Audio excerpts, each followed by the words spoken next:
A Confederacy of Dwyghts. Milo scanned the overgrown city with disbelief. The Dwyghts, as he called them, were still pretty drunk from his homemade moonshine. Most of them could barely hold themselves up as they staggered around the dissipating fog, shooing away mosquitoes, flies, and pesky crows as they tried to make sense of where they were. Milo had arranged a mandatory team-building excursion to teach the geeks of his company a lesson in humility for having reported him to the HR department for inappropriate behavior. Now he was stuck with them in some sort of post-apocalyptic hell. His plan had clearly backfired. His moonshine had poisoned them all, and he was being punished. This was his own personal hell, to be stuck with the Dwyghts throughout eternity. Things he was sure couldn't get any worse. He cursed under his breath and kicked a stone violently. Then, as he watched the Dwyghts stumbling about the ruins, he suddenly realized their leader was missing. Meanwhile, in another world, Dwight held his pounding head in his hands as he pushed through the bramble, calling out for Milo and his co-workers. He stopped suddenly when he came across a thick wall of fog that seemed strangely alive. He wasn't sure if he should continue forward or turn around and hightail it out of there.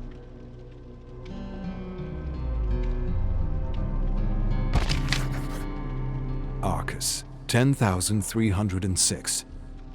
Hunters of the Void. These survivors originated from an unexplored, lost realm.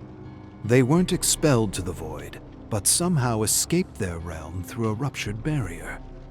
I have read how these survivors hunt the endless creatures of the Void, and it has been suggested by several works of fiction that they have found a way to not only survive, but thrive in a town they built out of the waste salvaged from the discarded realms.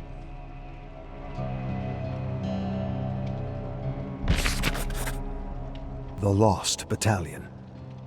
War was nothing like Evan had read back home at the Macmillan estate. It certainly wasn't honorable with its prolonged misery, apprehension, hunger, and incompetent officers ordering soldiers like sheep to the slaughter. And yet killing came easy to Evan, easier than the other soldiers from his town. Evan seemed to enjoy hunting the enemy more than deer or any other game without understanding why. It seemed to satisfy a need he never knew he had until he defied his uncle and joined the war effort overseas. Now there weren't many men left in the flooded, vermin-infested trench. They were all dead or dying from a day of endless raids and shellacking. Evan had made it clear to the others that he wasn't going to wait idly for death, and so he gathered volunteers to help him rush the enemy trench across no man's land. 15 men had followed him to the makeshift ladder. He gave them all a grave look as he pulled down a blood-covered mask he had fashioned out of bone and shrapnel to protect his face from bullets, debris, and poisonous gas. The soldier beside him heaved a deep breath and blew the whistle. At once, the soldiers followed Evan over the top. With incredible speed and determination, he evaded barbed wire and bullets as he closed the distance. Fearlessly, he leaped into the enemy trench and took out the enemy gunner. Then he turned to face enemy soldiers charging at him with rifles, swords, and shovels, panicking and screaming in a language he didn't understand. And there, in the endless melee, Evan didn't stop kicking and stomping and bayoneting until a thick fog like molasses rose from the mud to engulf them all. When the fog dissipated, Evan and his men found themselves in another world. A strange and uncanny world, similar to the one he had read about in a horror serial he had picked up at the train station. "Where are we?" one soldier finally asked, stepping beside Evan. A roar followed by an agonizing scream sounded in the distance. Evan lifted his mask and considered for a moment. "Definitely not Oz." His voice died as he saw a giant creature with massive tentacles heading their way. Someone panicked and yelled something in German, but Evan couldn't take his eyes off the impossible creature advancing towards them.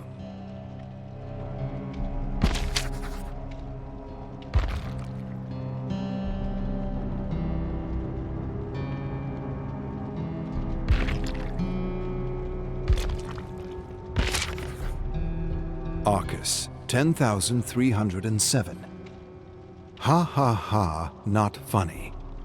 A realm designed and manifested by a troublemaking imp prompted by her endless search for entertainment. The realm juxtaposes survivors and killers from manifold worlds and timelines, making a parody of the trials. It is said the only way to stop her is to write her name backwards 3 times. But like the fabled Rumpelstiltskin, no one actually knows her real name. The Magnificent Maurice, 4. Of course, it was only a short time before I had names for the other pups. I named one 7 on account he always barks 7 times every time he's startled. Another I named Bugsy, because she spends all her time chasing beetles and crickets and hoppers all over the forest. And still we called another Chief, or sometimes Chief Roo, because he likes to tell everyone what to do and makes a rhubarb out of everything not done his way. The last pup asked me if she could have her mother's name. If that is, I didn't mind so much. I didn't mind at all. Told her so. "Thanks, boss," she said. She didn't have to thank me, because she was right. Willow was the most perfect name for her. Everything about her reminded me of her mother.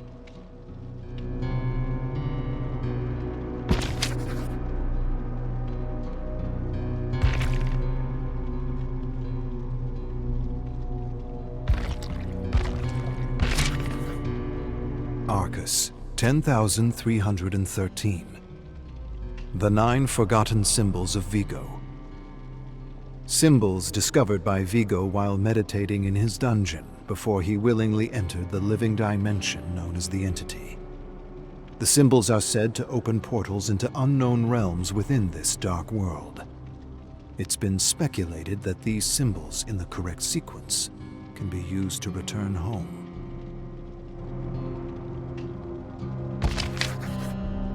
Saga of the Redcrane, Out of Darkness.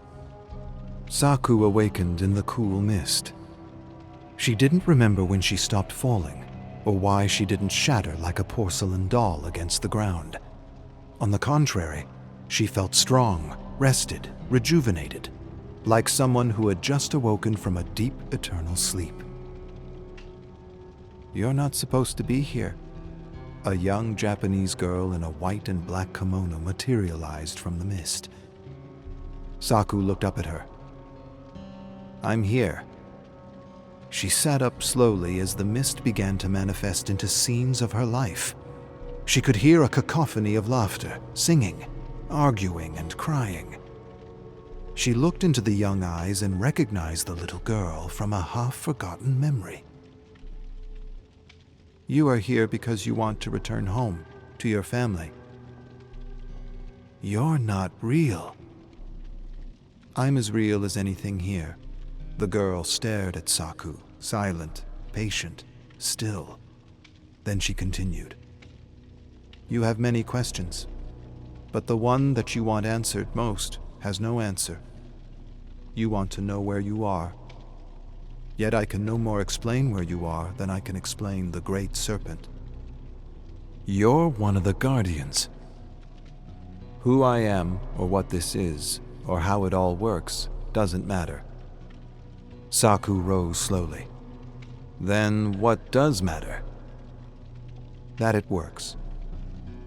Saku scanned the scenes of her life in the mist and sighed deeply. The girl continued. "The same darkness that brought you here can be used to return you. You'll wake up in your mother's arms, and this will all be a bad dream you'll very quickly forget. Or," the girl's voice trailed away. Saku narrowed her gaze. "Or, you could travel between worlds to finish what you started." Suddenly, screams of terror split the air as the mist began to reveal scenes of Black Serpent disciples destroying lives, as they had once destroyed hers. Saku closed her eyes, taking in a deep, shuddering breath. A cacophony of laughter and screams swelled in her mind. Then the sounds ceased all at once. Her eyes snapped open. and she knew exactly what she wanted to do.